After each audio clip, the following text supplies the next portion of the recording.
Thanks very much, Catherine. That was more than gracious. Makes me tired listening to that. It is really wonderful to be here at Louisville and to be with this gathering. I am so impressed. I've talked before a lot of groups, but when you're talking before a group where everyone has a name tag and is seated at a table that's been designed and part of a 5-part series where you've brought in these tremendous people, this is a real honor, and I'm deeply humbled and really grateful to be with you. I know some of you, obviously Catherine, we've worked together in different parts of the world, and Cliff knows way too much about me. I was General Secretary of the RCA when he was stated clerk of the Presbyterian Church USA, so we shed a lot of moans and tears and frustrations. We said things to each other that we could say to no one else. That's the best way to put it. And he's become a great friend. And Carol Cook here, her father taught me how to understand Romans when I was in seminary. So there are just many warm connections with so many of you here, and I'm very grateful to be part. So let me begin by telling you 3 stories. Arriving at the Gerald Ford Airport in Grand Rapids a few weeks ago, I struck up a conversation with my taxicab driver. Some of you who are students have been assigned to read this book that I did, From Times Square to Timbuktu. I did a lot of the research of this book at the Library of Congress, where I had the pleasure of being a scholar at its John W. Kluge Center. But my other resource for research for this book was talking to taxicab drivers. I asked this taxicab driver in Grand Rapids what country he was from, and he said Ethiopia. Then I asked him if he happened to be part of a church. I have yet to find a taxicab driver in any city who has been offended by the simple question about his religious affiliation. And my driver immediately replied that he was part of the Ethiopian Orthodox Church.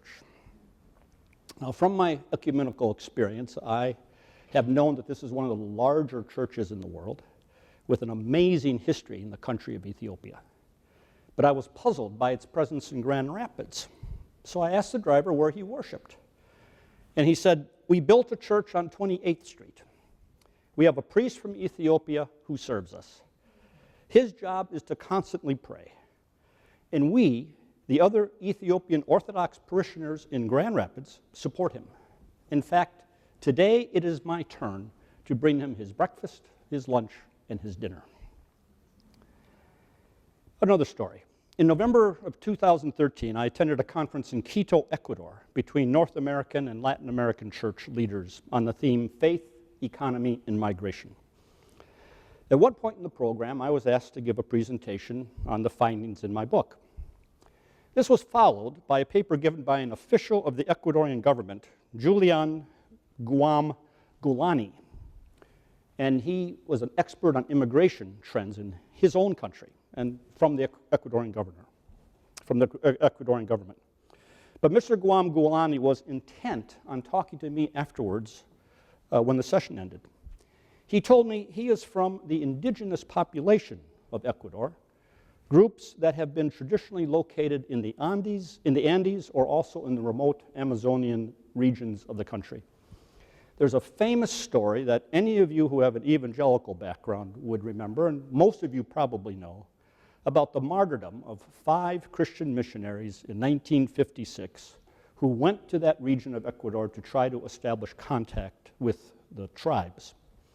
Subsequently, others, including the widow of one of those killed, Elizabeth Elliot, continued their efforts, resulting eventually in many of those tribal groups converting to Christianity. Mr. Guam-Gulani was one of those. He was fascinated and excited by the picture of the religious impact of immigration to the U.S., which I had presented. And he shared that he was a member of the Ecuadorian Evangelical Church, and that there were at least 6 congregations of those, including his own indigenous tribal group, along with others, whom they called mestizos, who were worshiping in intercultural congregations in New York and in Chicago. About a year and a half ago, I had the privilege of being at the previous meeting of the Pentecostal World Conference. It was held in Kuala Lumpur, Malaysia. This happens every 3 years. I was part of a delegation from the Global Christian Forum who joined about 3,760 Pentecostals from all around the world. We heard some of the world's best-known Pentecostal preachers, including many unknown in the United States, and listened, for instance, to Reverend Enoch Adeboye, the head of the Redeemed Christian Church of God. Founded in Nigeria in 1952, this church is representative of what are called African instituted churches, denominations begun not by Western missionaries, but by indigenous African leadership, often stressing uniquely African cultural characteristics. The Redeemed Christian Church of God now has an estimated 5 million members in 147 countries, including 720 congregations in the United States. Its U.S. headquarters is in Floyd, Texas, a small town north of Dallas. There it has built a worship pavilion at the cost of $15.5 million, holding 10,000 who come for revival meetings and other services. Its U.S. director, Pastor James Fadale, says, "Because heaven is real, God is real, we want to plant churches like Starbucks." Their development director says this: "Our development process is simple. Start small and go big." You can find one of their parishes right here in Louisville. It's the Agape House at 232 Cary Avenue. Their vision statement says this: "We are determined to ensure that at least a member of every household in Louisville will make it to heaven with us, and we would like to establish at least a parish in every city and town of Kentucky." And if you want to know more about the Redeemed Christian Church of God, you can follow them on Twitter, Facebook, or live stream their webcasts.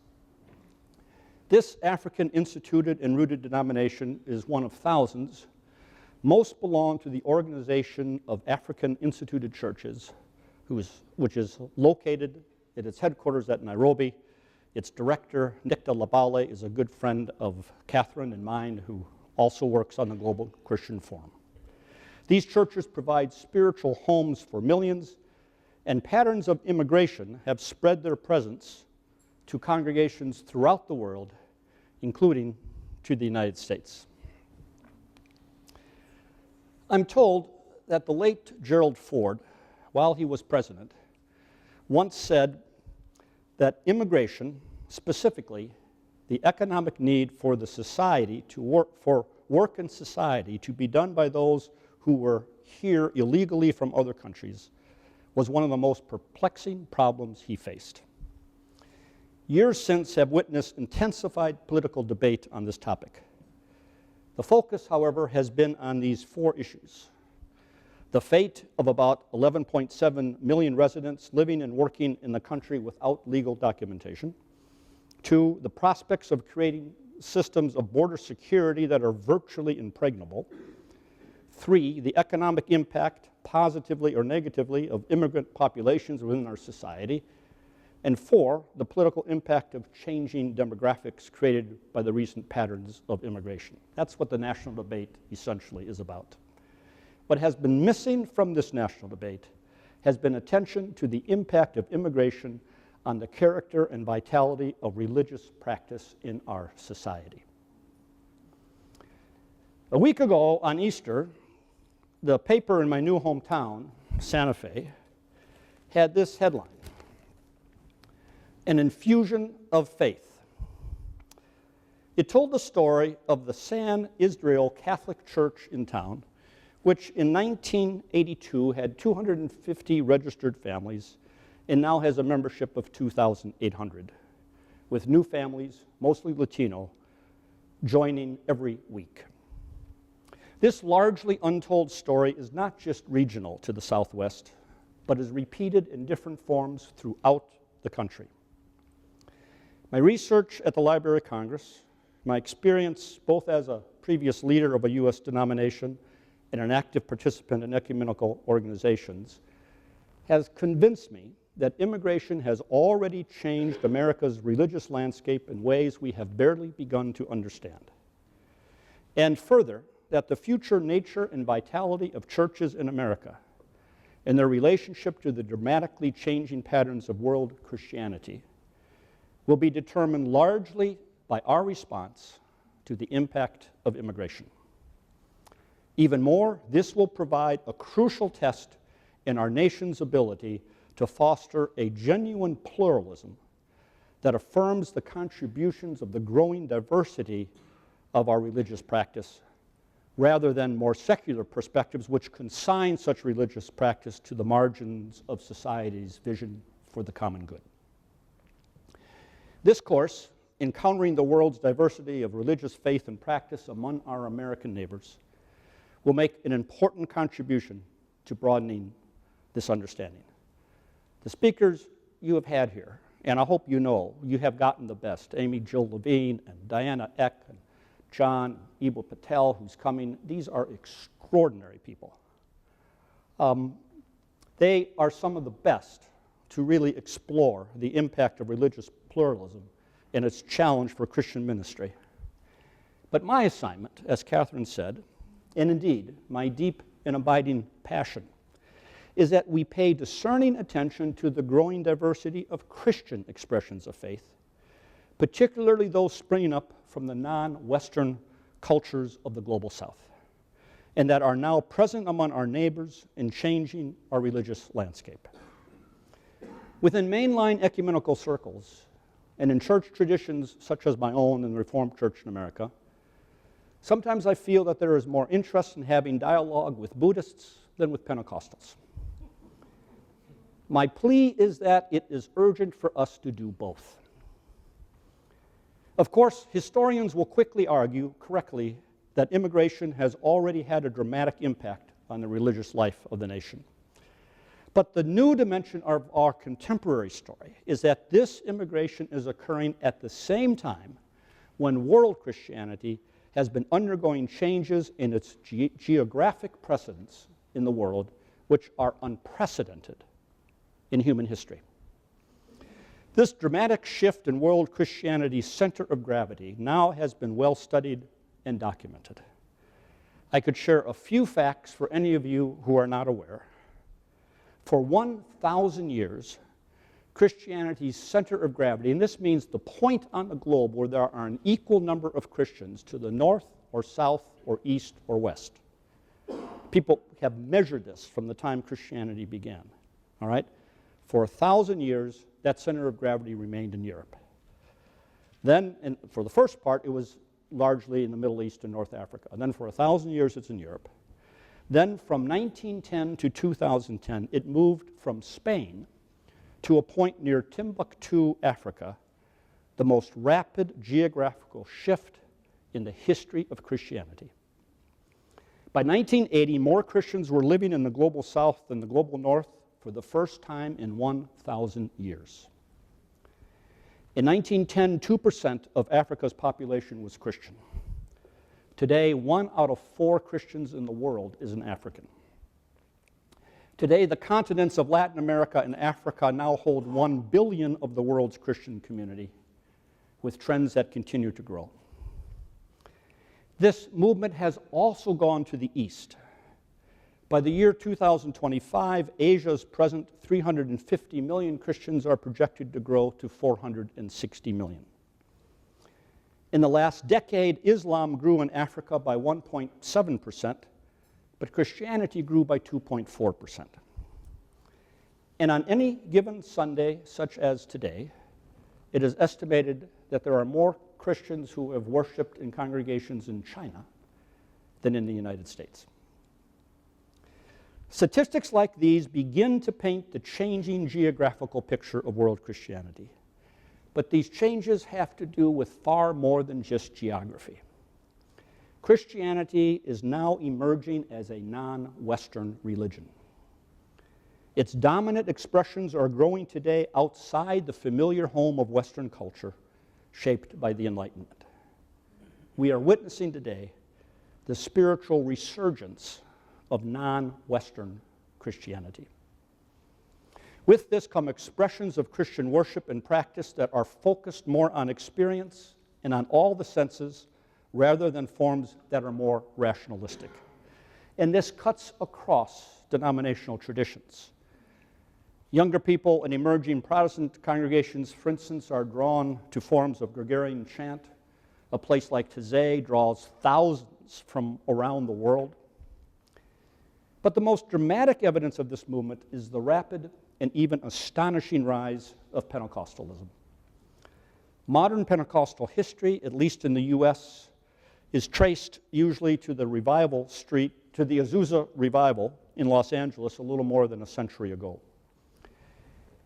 Now, the explosive growth of Pentecostalism around the world in the last century, along with the religious transformation of the African continent, are the two most compelling narratives of Christian history in the 20th century, and each continues today. When most of you think about what is really important that has happened in Christianity in the last 100 years, how many of you would say the rise of Pentecostalism and the growth of Christianity in Africa? But those two things, beyond any doubt, have been the most compelling narratives. 1 out of 4 Christians in the world today is Pentecostal or charismatic. Charismatic simply means those who exhibit Pentecostal gifts and practices but belong to a non-Pentecostal denomination. 1 out of 4 Pentecostals is an Asian. 80% of conversions in Asia are to Pentecostal forms of Christianity. 1 out of 3 Pentecostals are in Africa. In Latin America, Pentecostalism is growing at 3 times the rate of Catholicism. Globally, Pentecostalism is growing at 4 times the overall rate of Christianity's growth. Or you could think of it this way. Today, 1 out of every 12 people alive in the world is a Pentecostal. For a movement generally regarded as only a century old, this is an astonishing religious development. The term, of course, is very elastic. What we can say, however, is that the dramatic shift of world Christianity to the global South is accompanied by the rapid growth in forms of Christian practice that place a strong emphasis on religious experience as well as the cohesive value of Christian community. These expressions of faith are full of spiritual vitality and highly contextualized to local culture.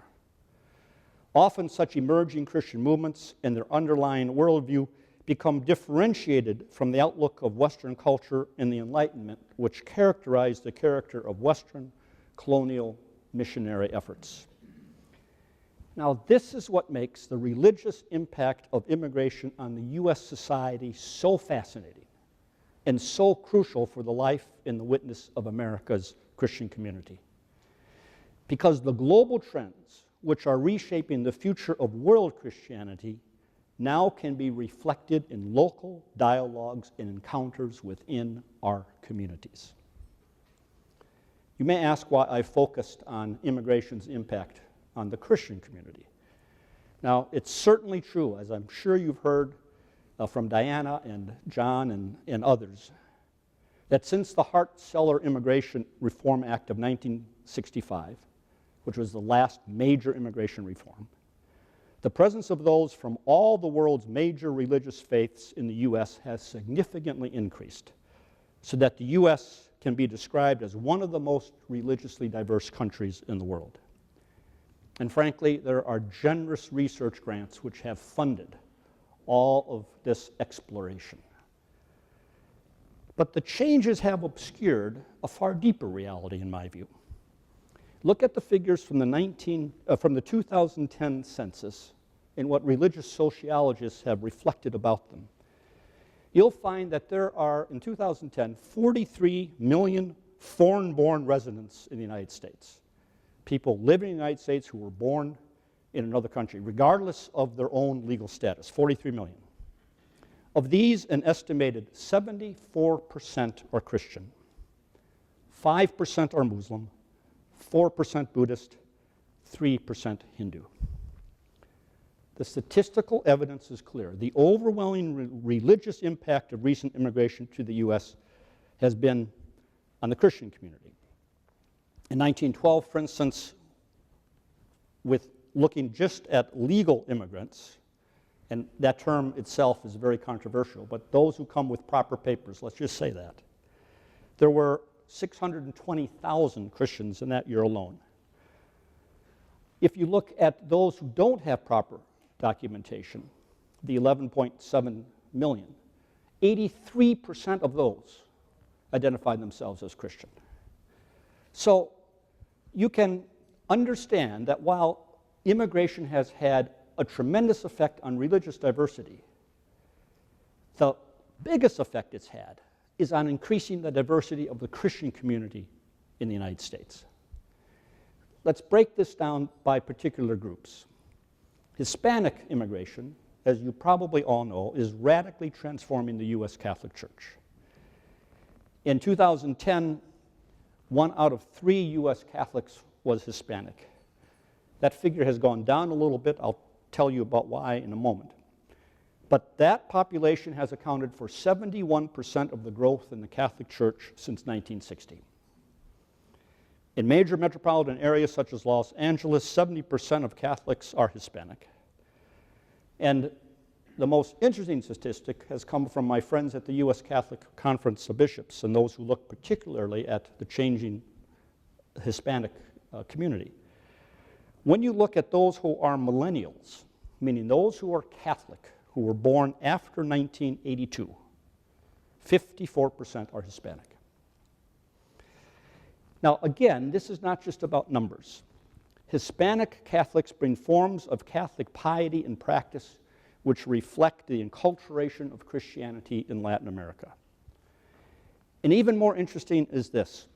It's estimated that 54% of Latino Catholics identify themselves as charismatic, meaning they incorporate practices like speaking in tongues, spiritual healing, gifts of the Holy Spirit within their own Catholic religious observance.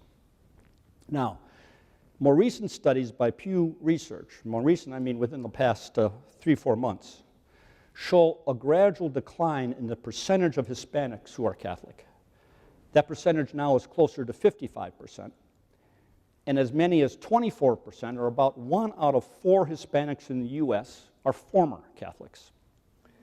Much of this shift has increased the percentage of Protestant Hispanics, which are now at about 23% of all Hispanics. And this group is also having an impact. You've got to put it into perspective when you think of these numbers. Today, for instance, there are 3 times as many Latino Protestants in the U.S. as there are Episcopalians.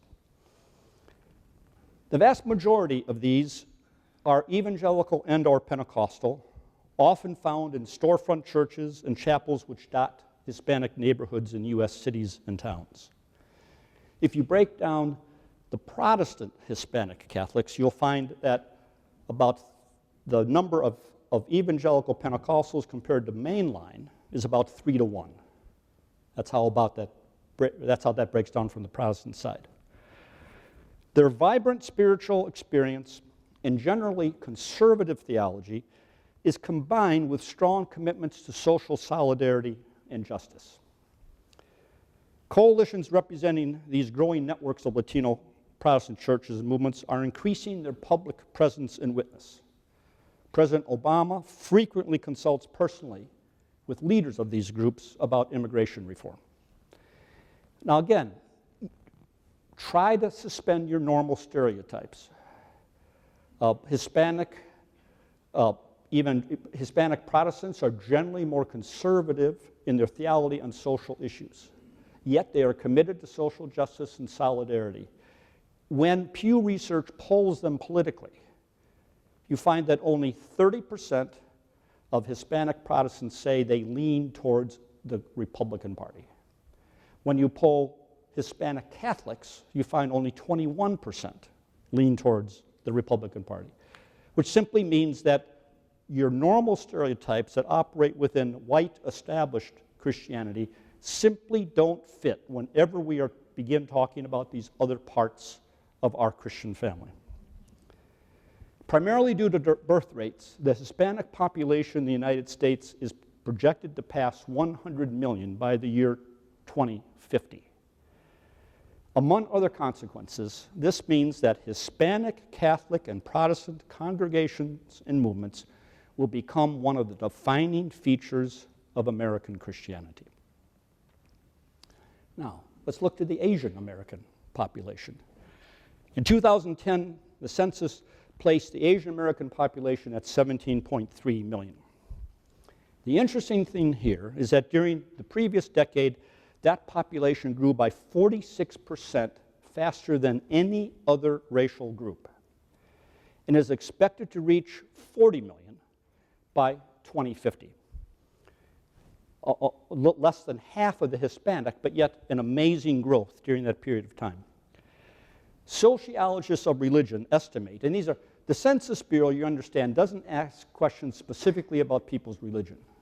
So the information about religion from immigrant groups comes from several leading sociologists who take the time to really study this, and the facts are pretty clear. Sociologists of religion estimate that 44% of Asian Americans are Christian, which is really fascinating because this reflects significantly higher percentages than Christian populations within their various homelands. The impact of their deep piety, such as the intense commitment of Korean Christians to prayer as well as to theological study, is being experienced throughout much of the church. I'm told by the professors at Fuller Seminary, who are friends, that of their roughly 5,000 students, 1,000 are Asian or Asian American. A further characteristic seen particularly in the Asian American community is the significant number of immigrants who are converted to Christianity. Because of this and other factors, for instance, the Korean American population is estimated to be about 80% Christian, compared to about 30 to 35% within South Korea. In a population, as I was just talking with Martin Hann, a population in Korea that's actually decreasing when you look at the Christian presence in Korea.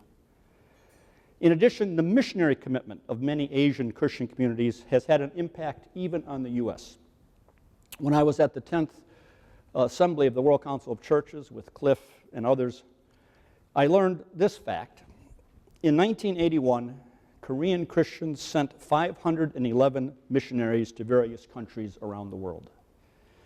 In 2012, they sent 24,742 missionaries to 169 nations, including to the United States.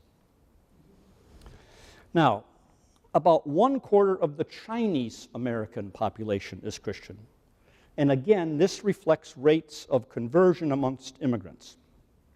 Here's an interesting factoid. There are at least 1,000 independent Chinese Christian congregations now in the U.S. Now that number makes independent Chinese Christian congregations about the same as denominations like the Reformed Church in America, the Christian Reformed Church in America, the Evangelical Covenant Church, the Brethren Church, etc. While much of the impact of Asian immigration involving Christians in the U.S. is impacting various branches of Protestantism, the Catholic Church is also affected. Few of us realize that the country which sends the second largest number of immigrants to the U.S., the number one is Mexico. Number two is where? The Philippines. And 68% of immigrants from the Philippines are Catholic. Now, look at Africa.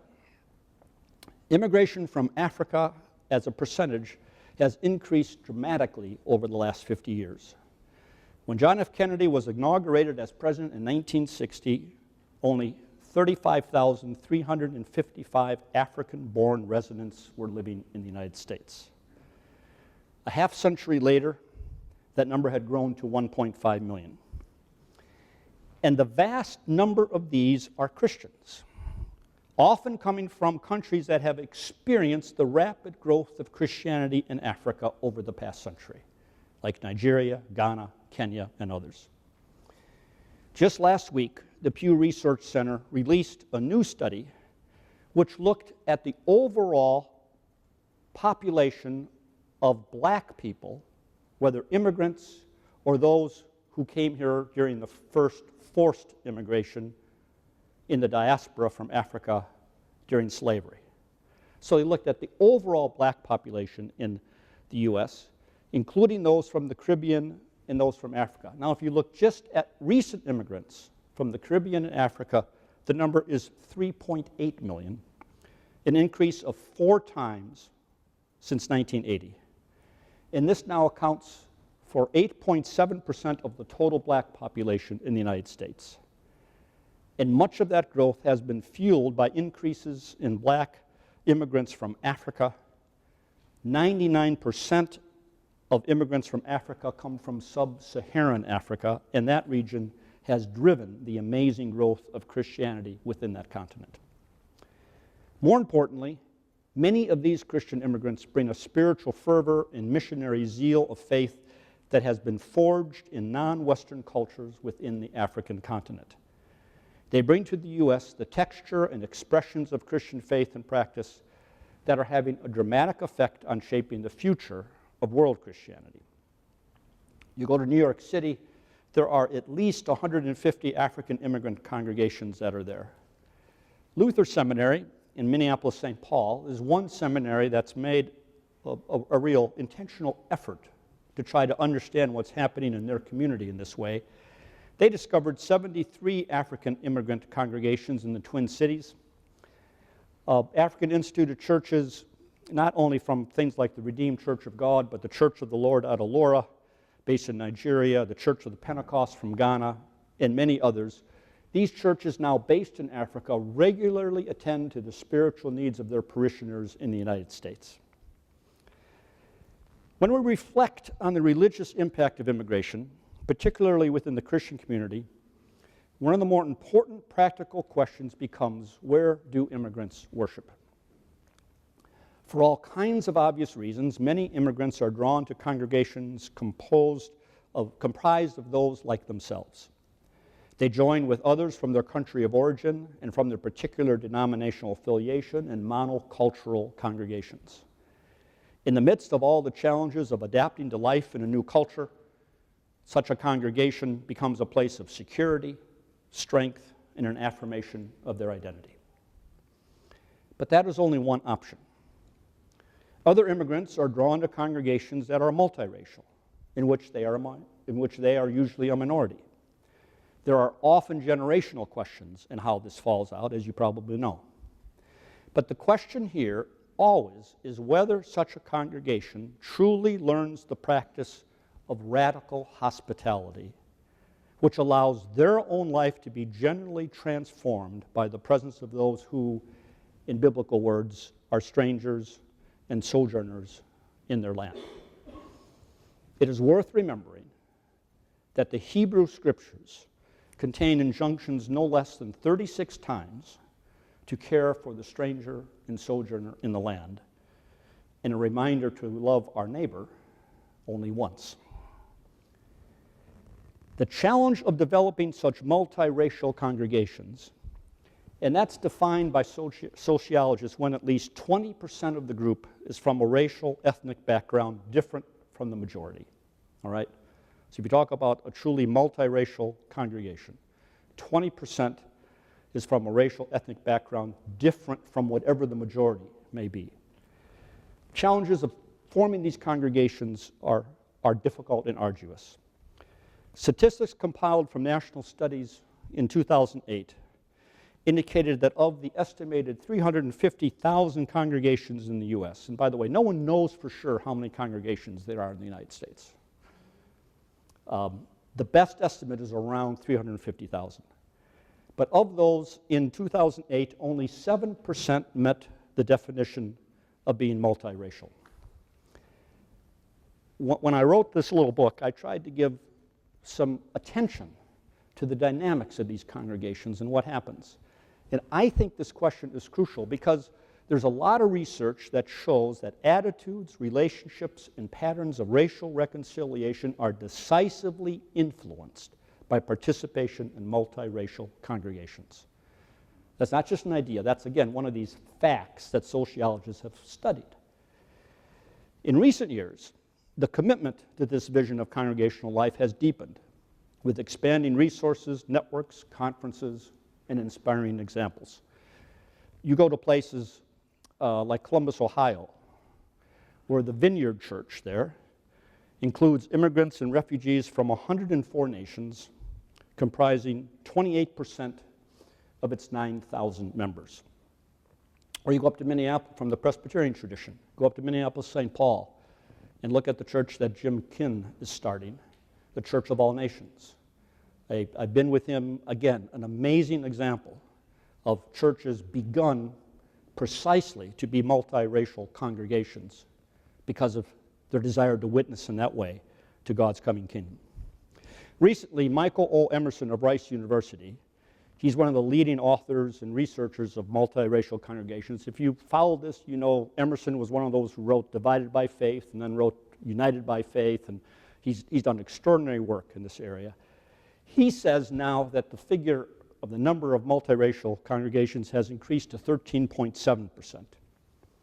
And that is really significant, even though it's still way too low, because multiracial congregations are often the portals through which the unique experiences and perspectives of immigrants shaped by non-Western Christianity are shared with others at the most local expressions of the church. A key question then is whether local congregations in the global north, experiencing through patterns of immigration the presence of the global church in their midst, can become places which discover unity in the face of the divisions within world Christianity. The task of building multiracial congregations is painfully difficult, in part because of the rifts in the body of Christ that are so pervasive and deep, and because the sin of racism is so strong. Persevering in that task is not only a response of simple faithfulness to the gospel, but also, in our time, a critical form of participation in what is our common ecumenical journey.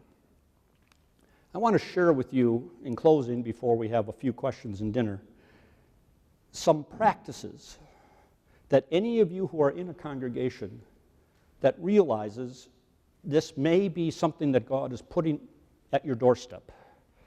Some practices that you probably should think about following. And again, there's a growing amount of research and evidence, a growing amount of places where you can now look where 5-10 years ago were more difficult to find.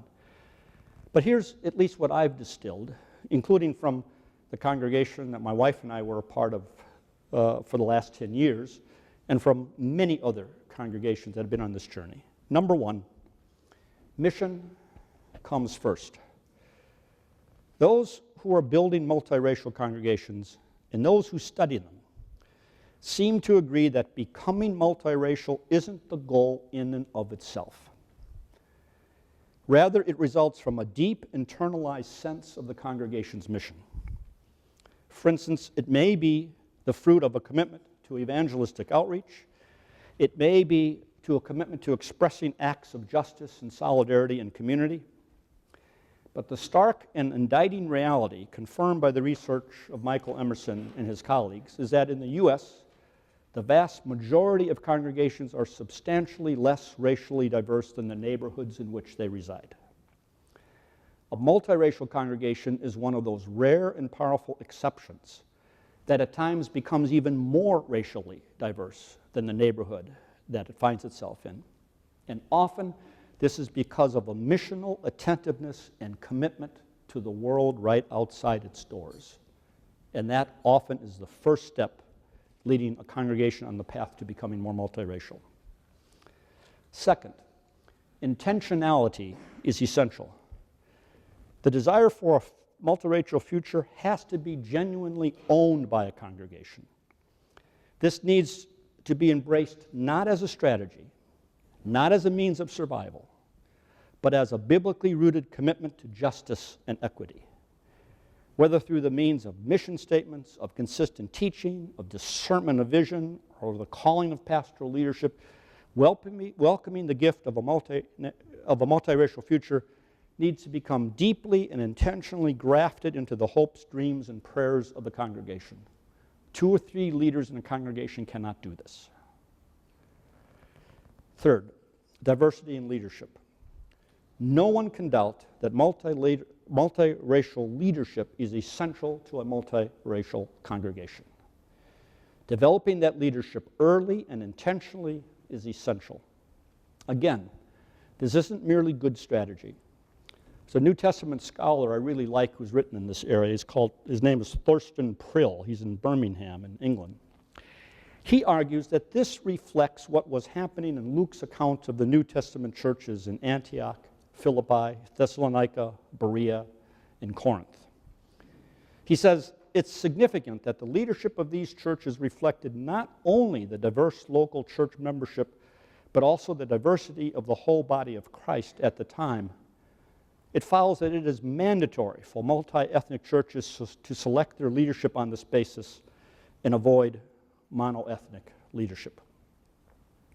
Sometimes, in the words of AA, you have to fake it until you make it. It's impossible for a congregation to be led to a future that is multiracial by leadership that is only from one racial group. Fourth, mixed ministry teams. Not only the leadership, but the various teams, task forces, and mission groups that make up a congregation's life need to reflect, wherever possible, the multi-ethnic diversity that is being desired. This becomes particularly important in building a congregational life with new immigrants.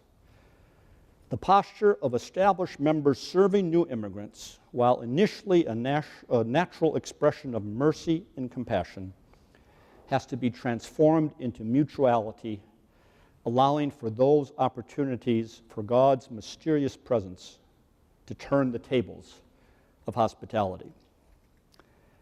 The very best biblical example of this comes from Abraham and Sarah, where they are visited by strangers in this famous story where strangers come, three, and Abraham immediately goes and says, "You are welcome to come. We're going to kill a calf. We're going to offer you milk. Sit." And as they sit around, they receive the message that Abraham will bear a child, that Sarah will bear a child. And they then realize that it's the Lord who are visiting them, and that in fact they are those who are recipients of God's hospitality.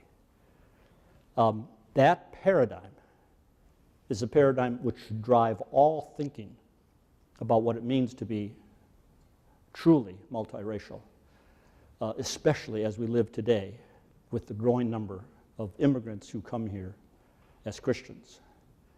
There's a doctoral study that's been done, and it's been recently published by Orbis, by Harvey Quiani, who himself was a missionary from Africa to Europe and then to the United States.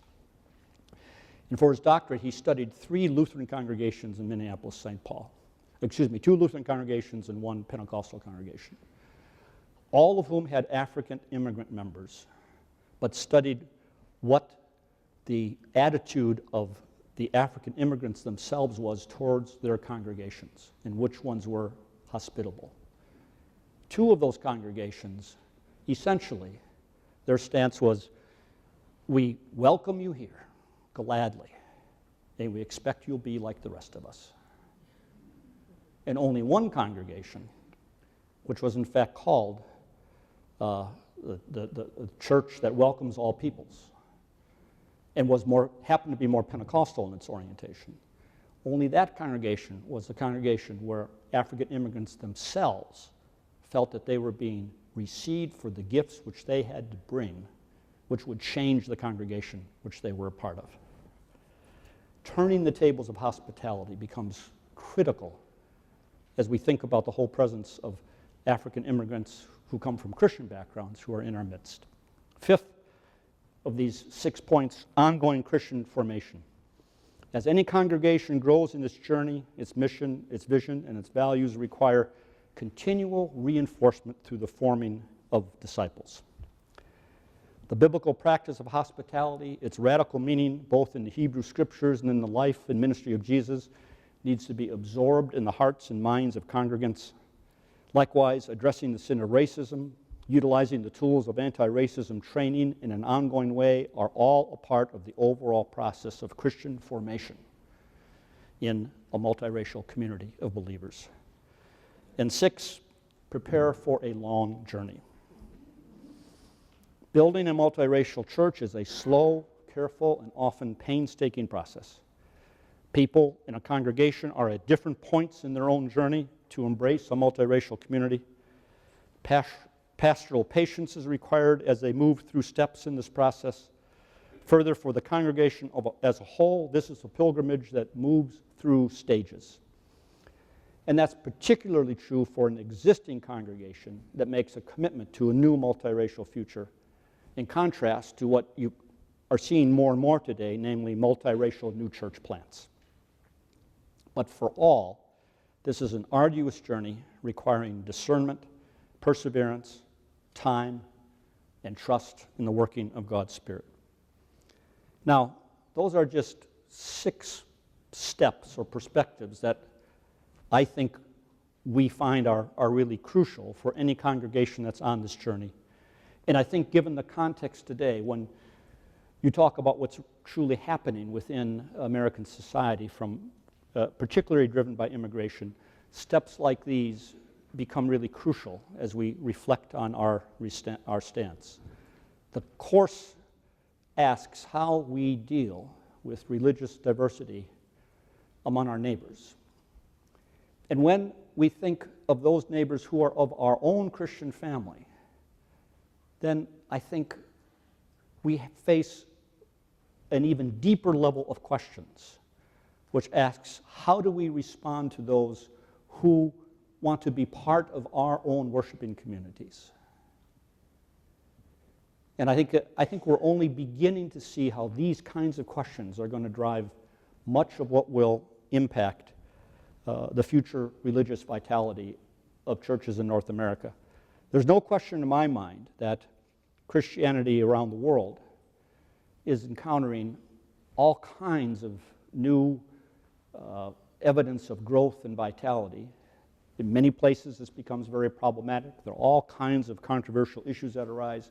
But if you look objectively at the future of Christianity within the world, there's a pretty positive direction. If you look at the future of Christianity within the United States, you see a whole different set of questions. And much of how those questions get answered, in my judgment, will deal with how the established church learns to relate to those who are brought here through what I believe is God's missionary work through the movement of peoples around the world. I'll give you one more fact that I'll be talking about, especially in tomorrow afternoon's lecture at the Festival of Theology, the Festival of Theology. I want to be sure I got it right. We're going to be talking there a lot more about how the global pattern affects our understanding of mission. But think of this. There are about 214 migrants in the world today.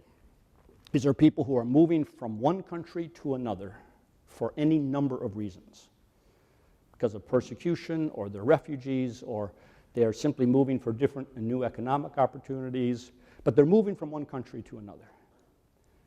Of that number, 105 million are Christian. It's really bizarre when you think of it, because it's only a third of the world's population are Christian. Half of the world's migrants are Christian. And they are moving between countries in ways which has happened all through history, which are carrying their faith with them from different cultures and then seeing that faith become rooted in different cultural situations.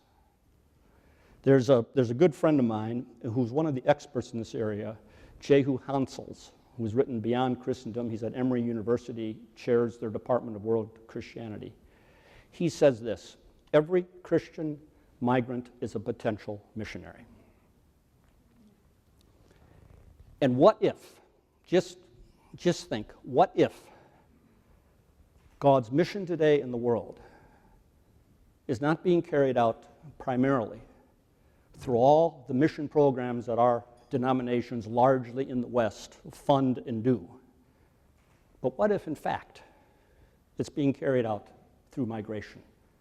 And what if, in fact, that's one of the ways in which God's mission, the Missio Dei, the movement of God in mission in the world, what if that's the way in which that mission is actually reaching us?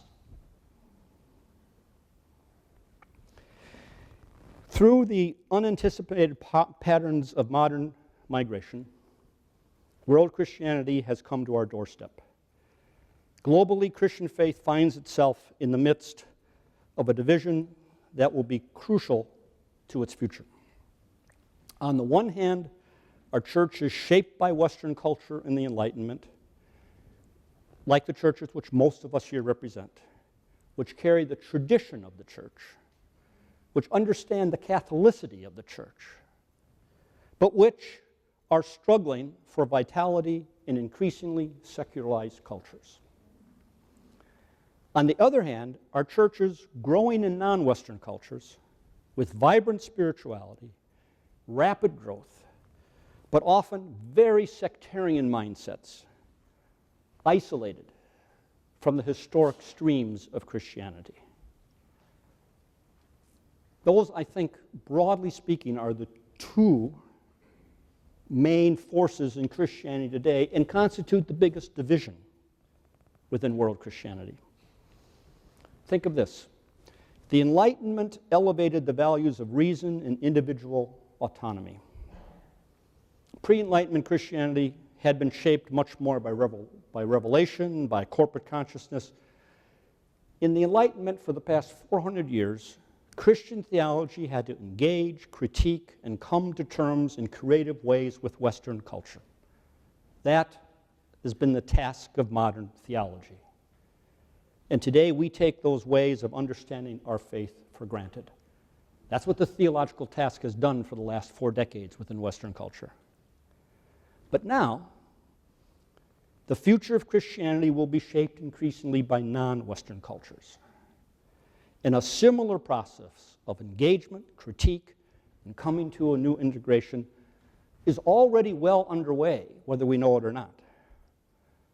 One of the key issues is the relationship between the spiritual and empirical worlds.